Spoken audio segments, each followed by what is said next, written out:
want me to read it? Sure. So this is the opening of the movie. Actually, let me get the King James just to really get the flavor.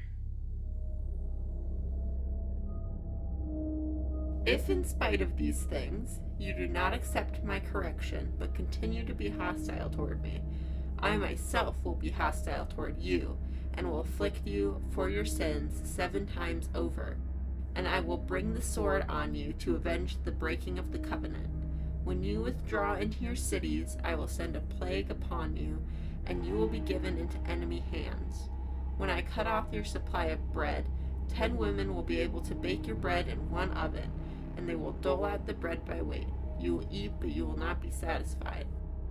If in spite of this, you still do not listen to me, but continue to be hostile toward me, then in my anger I will be hostile toward you, and I myself will punish you for your sins 7 times over. You will eat the flesh of your sons and the flesh of your daughters. I will destroy your high places, cut down your incense altars, and pile your dead bodies on the lifeless forms of your idols, and I will abhor you. I will turn your cities into ruins and lay waste your sanctuaries, and I will take no delight in the pleasing aroma of your offerings. I myself will lay waste the land so that your enemies who live there will be appalled. I will scatter you among the nations, and I will draw out my sword and pursue you. Your land will be laid waste, and your cities will lie in ruins. So that's how it begins. That's how it begins. So that's sort of... What a great opening to a movie. Show starts in 3, 2, 1...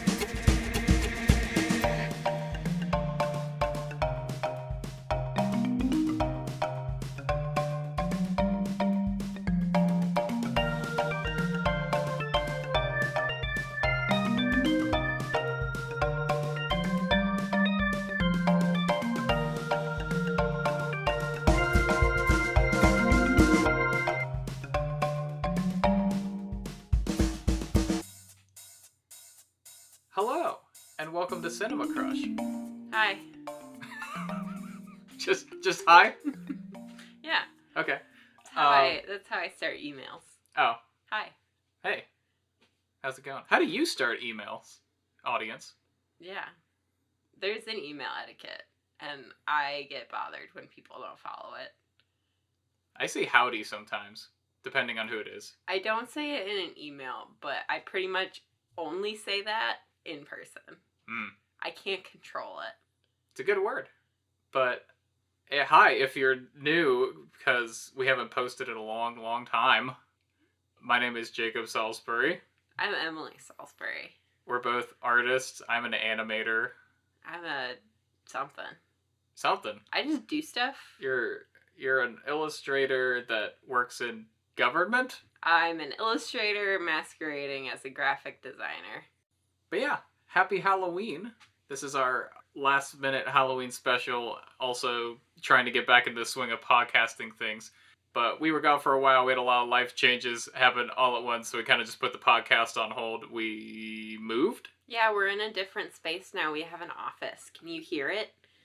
Can you hear the office sounds? It's new. Office echo. Wow. It is Halloween. Do you want to hear about a sign that I saw outside of a church in a video? Sure. Because it said something. It was one of those electric signs that like rotate through a message. Mm-hmm. And it said something like, "Get all your holy here," because you know Halloween, Holy Night, blah blah blah. Get all your holy here. No ween needed. And I just thought that was very good. No ween needed? No ween needed. But what? What does that mean? Well, because you go do trunk or treat at a church. And you don't need the scary part. Even though ween is... The ween? None of Halloween implies it's scary. But no ween needed. Okay. Get it out of here. Don't bring it. But only holy. Okay, but the scary is like my favorite part. Well... Thus the film we'll be watching today. You're not allowed at trunk or treat. And neither is this film. Oh. Sorry. That's fair. It's... You'll scare all of the tiny minions and princesses and Marios. But do you want to know what we're watching today? Yes. we're watching Mad God, Uh-huh. which you have not seen. I have not. I also have not seen it, but I know a lot about it. I basically know nothing about it other than that there's a lot of red and it's been in production for a very long time. Yes. So, Mad God is the brainchild of Phil Tippett. Do you know who Phil Tippett is? No. Okay. Welcome to my realm. Mm-hmm. This is the animation realm. Oh, it's very nice. Yeah. There's a lot of candy wrappers everywhere, though. Yeah, well, It kind of smells it weird. kind of comes with the season. Well. But Phil is a stop motion animator, and you have definitely seen his work before. Do you like Star Wars? Yeah. Do you like Jurassic Park? Mm-hmm. Do you like RoboCop? I haven't seen RoboCop. Well, you're gonna love it because Phil Tippett worked on all of those, all of the stop motion like puppets and like visual effects Mm-hmm. that you saw in those films are him. Nice. Well, not all of them, but like some of the like major ones. I have a couple pictures I'll pull up for you, and I can describe to our audience. I can think of things in So Star Wars that would be stop motion, but I can't think of things in Jurassic Park that would be. the part where the T-Rex is ripping open the upside down car. It's not. It's like partially, stop motion. well, so the picture I pulled up is the stop motion puppet that was used for that. It's old and decrepit now because stop motion puppets don't age well over that long period of time. Yeah, the T-Rex is looking a little green. But, hey, editing Jacob here. Just a quick correction on this. Phil Tippett was originally actually contracted by Spielberg to do the effects of the dinosaurs for Jurassic Park. And you can actually find the original stop motion tests of the raptors and the T-Rex out on the internet. But eventually they did end up going full CGI with the dinosaurs along with practical animatronics of the dinosaurs. So, just a quick correction. It's all blended together, and the scene is in the rain, so and in the dark, that's so you true. can't tell. They have the perfect recipe for hiding all of the flaws. Mm-hmm.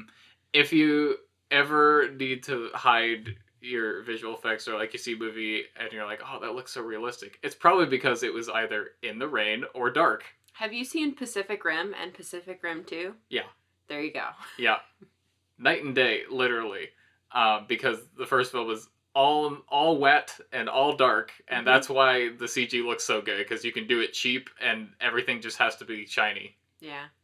Yeah, I guess that makes sense that Jurassic Park is so rainy. Here's a picture of the Tauntaun from Empire Strikes Back. That's a puppet. Is that Phil Tippett in the background? Yeah, I think it is. Okay. Can I ask why every creative that worked with puppets in, like, this time period Looks the same? looks like a knockoff Jim Henson?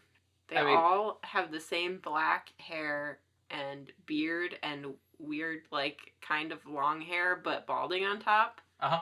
He's basically just a wizard. Yeah. I mean, that's now that he's all white-haired. Yes. But back then. He also has a studio called Tippett Studios that does stop motion animation. So here's a picture from, I forget which season of The Mandalorian that's from, but there's like this crane thing. I remember that thing. That's not CG. Oh. It's stop motion. Huh. It's just composited into it. Nice. I guess a little knowledge tidbit, if you don't know, the difference between VFX and special effects is visual effects is all post-production. So anything stop motion, anything CG is visual effects. Special effects is on set, Oh. like real, Interesting. which with the volume in the Mandalorian is kind of blending Yeah. both worlds into one, because it's Yeah. live on set, but it's digital, Right. but it's not, Yeah. but it is. Interesting. He's also... Oh, he did the little chess scene. Yeah, the little chess pieces in Star Wars. Yeah, okay. And I imagine they probably brought him in for Force Awakens. I'm not sure. Yeah. But something that'll make you happy as well, to kind of bring Phil Tippett into your world. He is a visual effects supervisor on the Twilight series. Oh, is he? All of them. Oh, really? Uh-huh. That's fascinating. Huh. I'm so curious what he, like, contributed to those films. I mean, he's the visual effects supervisor, so he just kind of directed how they did each shot and figured out the schedules and worked with the artists and all that. Huh. Okay. Because he's been in the industry for a very, very long time. Yeah. But Mad God has been... It was released in 2021, but it had been in production for 30 years, which is a very long time. This you've told me. The 30 years thing is kind of a lie, because it was in production 30 years ago for, like, a few years. I think he started, like, in the 80s, going into the 90s. And then in the 90s, CG started to go on the rise, and stop motion was kind of being phased out. And so he stopped production on it for, like, 20 years, basically. Because he thought stop motion was just a dying art. Which thankfully it is not. It is kind of having a resurgence now with more recent films, which makes me happy. Yeah. Because it really is a valuable art and a historical art in filmmaking. And I think there's a lot of things to admire about it, because it takes so much patience. Everything is real. You can touch it. It's basically as close to live action as you can get with animation. Because you're using physical cameras, physical lights, physical sets. It's just that every frame takes so long to do, because you have to pose the puppet, take a picture. Pose the puppet, take a picture. Pose the puppet, take a picture. Over and over and over. And that's why I'm not an animator. And that's why I am, because I love going insane. You say that he put the project on hold for like 20 years, but I feel like that's really hard to establish with a creative, especially like... Yeah, I feel like it's your project. It's kind of a thing that, like, he was really passionate about and then kind of put on hold, but probably still worked a little bit here and there on it between projects. Mm-hmm. And then I think they started a crowdfunding campaign to get it finished, and then he completed it. I'll have to look at this once we've watched the film, but I'm pretty sure he's, like, writer, producer, director, animator on the whole thing.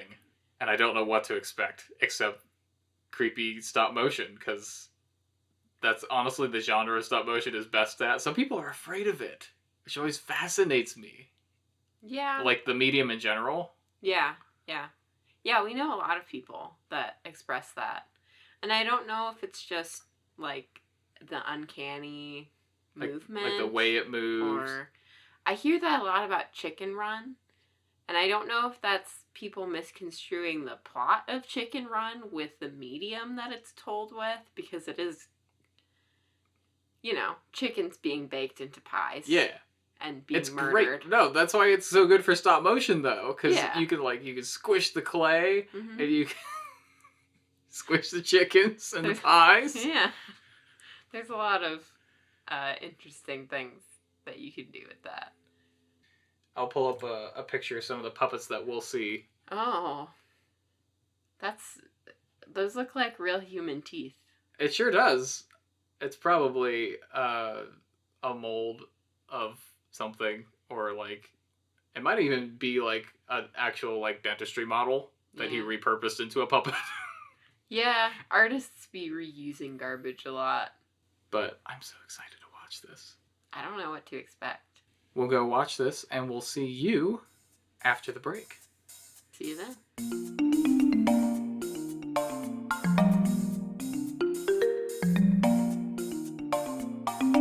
It's intermission time.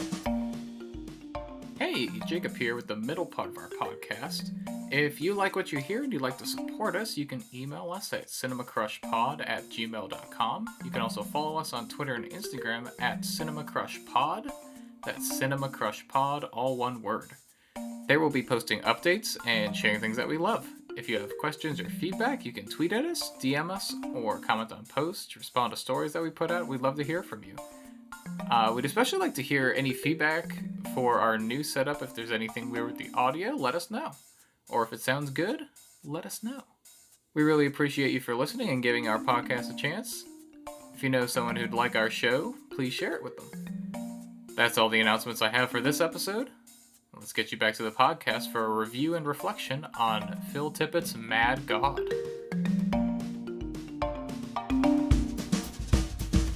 And now, on with the show.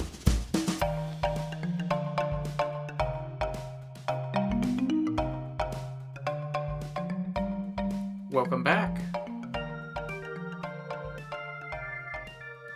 That's where you're supposed to say welcome. Welcome back. I don't know if I want to welcome people to this review or not.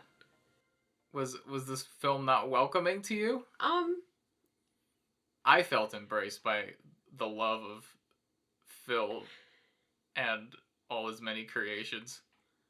I feel like this movie welcomes me in the same way that a haunted house does.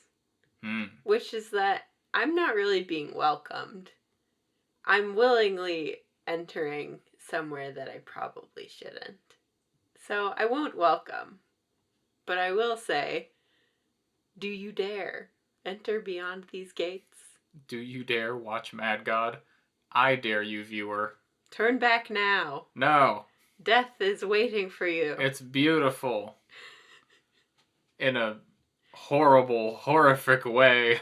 Yeah. I loved it. I know you did.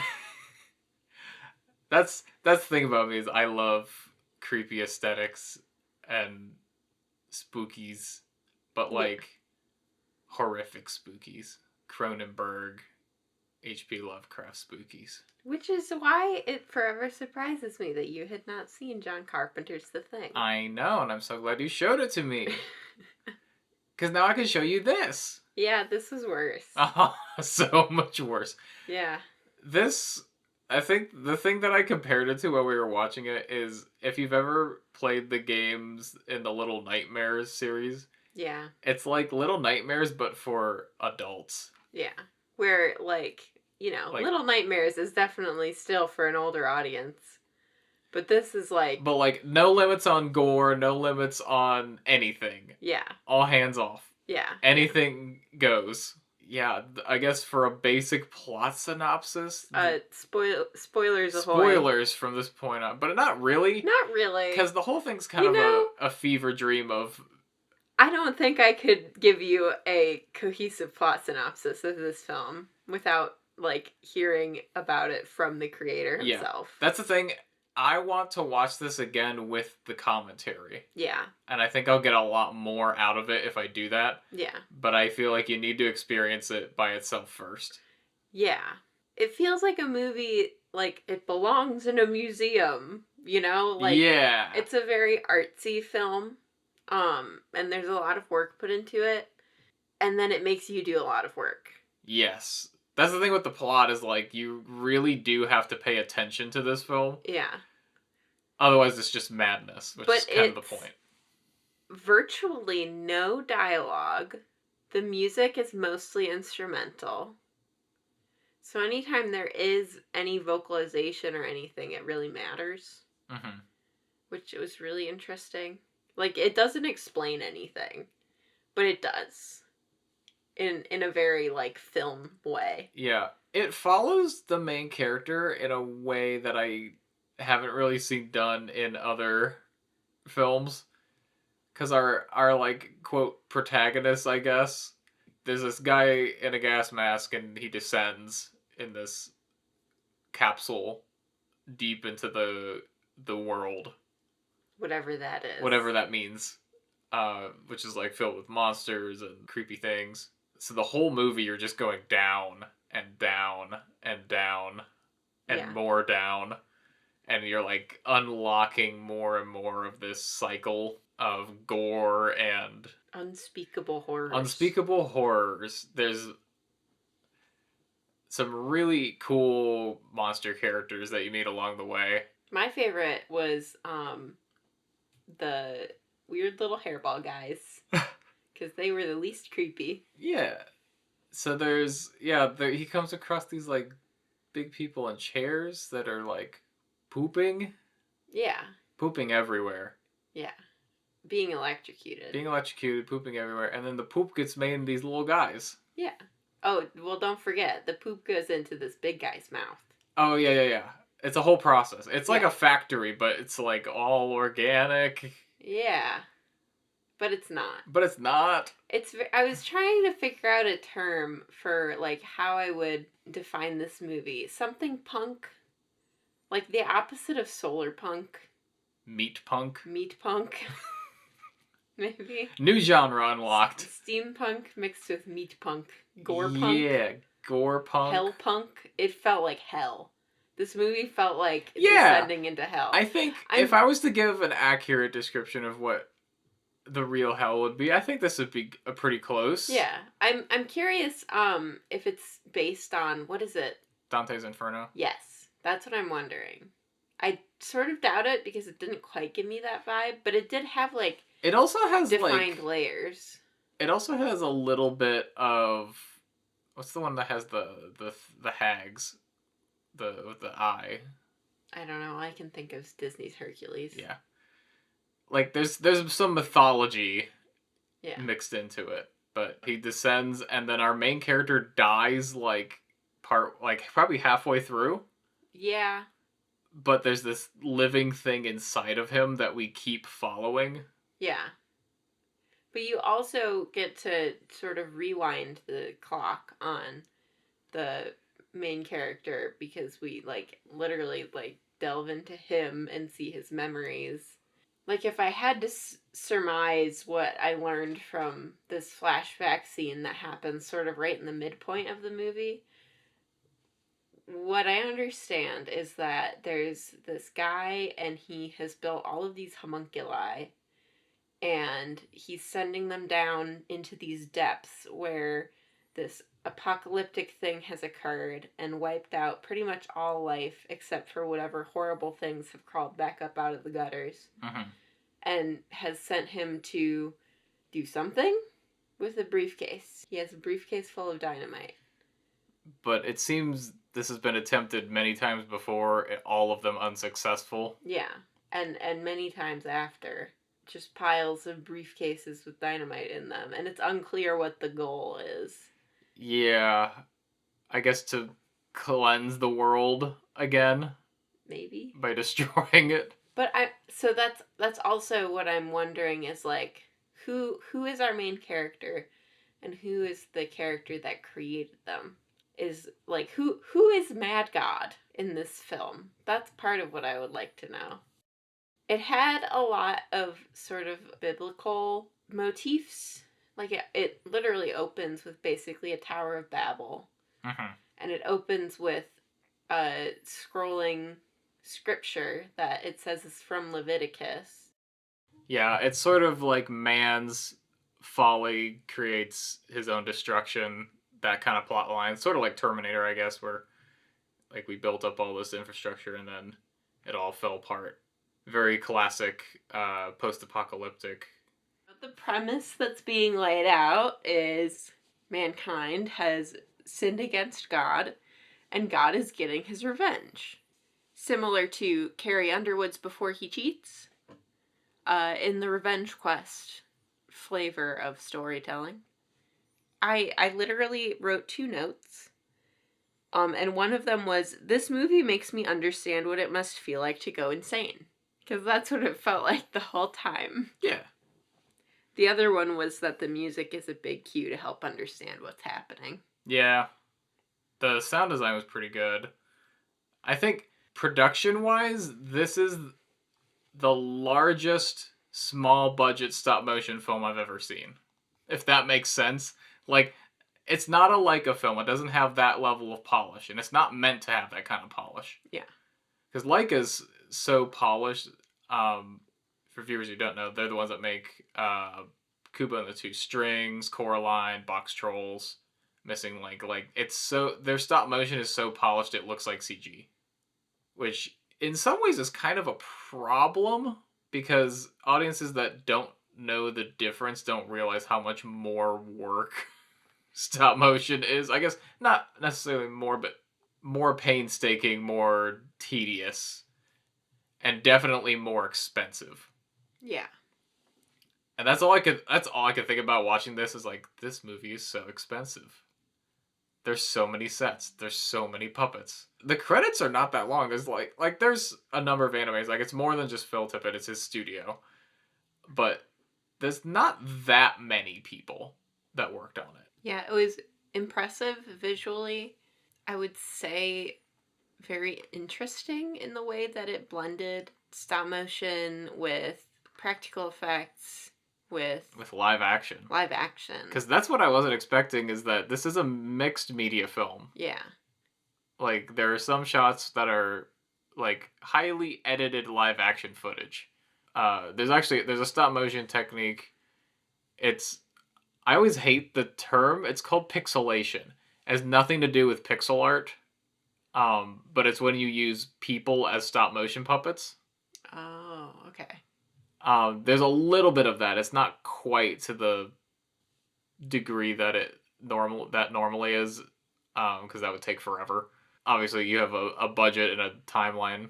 That being said, as much money that probably went into this film, it was made over a time of 30 years. So it's not all that's all up front at once.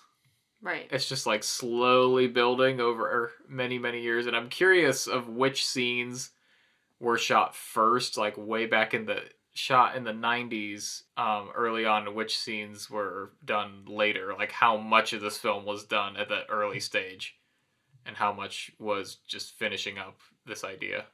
I mean, I wouldn't be able to tell just by watching it, which I think speaks to the timelessness of stop motion. Yeah. As a medium, and honestly to the way that this film will hold up over time as an example of that's the thing with stop motion, is like, it's all real lighting, all real sets, all real things that you're watching, so it's never going to look fake. Yeah. Ever. The other thing that I thought was interesting about this was that it really plays with scale a lot. Like, in a lot of different ways. And not always consistently. Yeah. Well, so that was something that I noticed at the end when we were watching through some of the photography from behind the scenes. There were sets that were ones that full-on human actors were standing in. And it was really shocking to me that the scale was so accurate to life when it legitimately still looked like what you see with a stop motion film where it's mostly made in miniatures. Mm-hmm. It's interesting because usually an issue you run into with stop-mo is having to figure out how to make miniature things look normal sized, like clothing, for instance. Yeah, you can notice that a lot on like old stop motion monster movies. Yeah. Like King Kong's hair is not to scale with how big he is, because you can't on that scale. But, like, in this film, you sort of have to do the reverse. Which I think is probably easier to pull off seamlessly, because you just have to have bigger props for your actors. Yeah. That would be such an interesting problem to run into. There's a lot of... You weren't anticipating it? There's a lot of technical mastery in this film. They bring so much experience into this project. Yeah.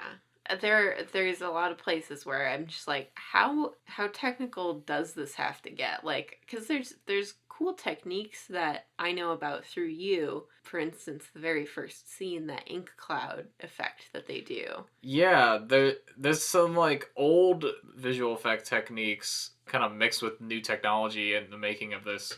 Because there's a lot of scenes I was looking at, I was like thinking like how much like color grading that needs to happen, how much compositing, where you're shooting separate things and then putting them together and making them look like they weren't shot separately. The opening scene has this big ink cloud that comes from the sky and kind of envelops this like Tower of Babel type building. In that shot, there's a bunch of puppets around. Those weren't in the tower shot. The tower's just shot in water and they inject ink into it. If you've ever seen like old fantasy movies, or like I think Willow might have this effect as well, but there's like swirling clouds in the sky. Yeah. Especially in older visual effects. I think of like James and the Giant Peach. Yeah, but a lot of that is just ink and water, mm-hmm. and then either slowed down footage. Yeah, or like shown in reverse even. Yeah, or reverse if it's trying to get that effect of like sucking something back up, and then Yeah. you can composite that on top of live action footage. Right. Didn't they use that in Black Cauldron? I think so. I thought Probably. so. Yeah. But there's things like that where there's like sort of basic technical things for filmmaking, and then a chance to talk to Phil Tippett about all of the techniques that he used to make this film would be very educational. I mean, think. that's why I want to watch the commentary. I just want to hear him talk about his process. Yeah. But I'm so glad that this finally got made and that it wasn't just put on hold. The other film that it reminds me of, just in terms of like time investment, there's a Russian animator named Yuri Nornstein, who's been working on this film called The Overcoat for like on and off for the last 40 years ish. It's not done. I think there's like 20 to 40 minutes of it done probably, but he's insane too. I think I am starting to understand what you mean about animators being people that are okay with going insane. Seems to happen to the best of them. I'm just glad that it didn't, like, I'm glad it was released before he couldn't do it anymore. Yeah, definitely. It seems like his family is pretty involved. His family, and I think a lot of fans of his work over the years are just very invested in seeing him do this. Yeah. Of something that's his, because he, as an animator, you work for other people doing their stories. Right. Very rarely does one get the chance to make their own film. Yeah. And tell their story. And have it be even moderately successful. Right, and market it. In your lifetime. Because a lot of people make a pet project and release it, and it doesn't get a lot of attention at first. And then later, after everyone starts to sort of recognize their legacy, then it gets recognized. Well, with that, how are we gonna rate this movie? Unknowable. That's my rating. Wow, that's a first. Out of 10. Just question mark out of 10. Some Lovecraftian Rune symbol. Maybe also a droplet of blood. Unknowable. For my scale, which is on a -10 to a 10, -10 being so bad it's good, 0 being the worst, 10 being the best thing ever, I'm gonna give it, I think I'll give it an 8. An 8 out of 10. Because this movie is not for everyone. No, absolutely not. This is, if you like Phil Tippett and his work, I think you'll really enjoy this film. I think having the context of the person behind it going in is really important. If you are a huge fan of stop motion, I think you'll like it. If you're a huge fan of horror, I think you'll enjoy it. If you don't like those things, I don't think you'll like this film at all. Because that's the audience it's for. Yeah, I would say, if you didn't get a chance to go to a haunted house this Halloween season, here's your chance. There you go. From your very own couch. Go watch Mad God. How do we exit this podcast? I don't know. I don't remember. I guess just out the back door. Oh, okay. So we'll see you later. Yeah, we're just gonna go out this way. Can you turn off the light before you leave? Yep. And don't let any eldritch horror monsters eat you. Yeah, please. It won't end well. Bye! Bye!